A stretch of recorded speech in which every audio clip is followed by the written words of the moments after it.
Hello friends, welcome back to my YouTube channel. कैसे हो आप सब फ्रेंड्स? आज के इस वीडियो में आप सबके लिए गर्मी की सीज़न में यूज होने वाली मिर्ची फैशन साड़ी की नई नई डिज़ाइन शेयर कर रही हूँ, तो वीडियो एंड तक ज़रूर देखें। फ्रेंड्स, ये मिर्ची फैशन की सिंपल एंड सोबर लुक देने वाली डेली वेयर साड़ी है। इनमें ज़्यादातर कॉटन ब्लेंड की साड़ी दी गई है, सिर्फ 2-3 सिल्क ब्लेंड की साड़ी भी है।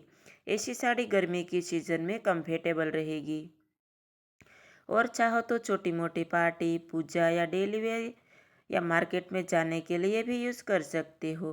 फ्रेंड्स, आप देख रहे हो कि एक से बढ़कर एक साड़ी डिजाइन, पैटर्न, कलर कितना प्यारा दिया हुआ है।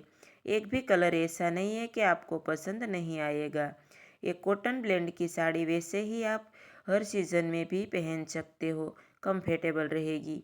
ये ऑल साड़ी के साथ प्राइस भी दिया हुआ है ताकि आपको एक आइडिया भी मिल जाए। फ्रेंड्स, ये ऑल साड़ी फ्लिपकार्ट में से ली गई है। आप इनमें से कोई भी साड़ी खरीदना चाहते हो तो ये ऑल साड़ी की लिंक आपको डिस्क्रिप्शन बॉक्स में से मिल जाएगी। वहाँ से आप इजीली मंगवा सकते हो एंड अपने पसंद की शॉपिंग भी कर सकते हो।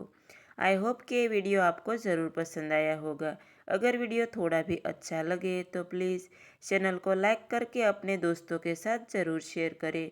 अगर आप चैनल पे नए हो और आपने अभी तक चैनल को सब्सक्राइब नहीं किया है तो प्लीज़ चैनल को सब्सक्राइब करना बिल्कुल ना भूलें, ताकि आने वाले नए वीडियो की सारी अपडेट आपको तुरंत ही मिल जाएगी। फ्रेंड्स, आज के इस वीडियो में इतना ही। फिर मिलेंगे ऐसे ही एक नए वीडियो के साथ। तब तक के लिए बाय, थैंक यू।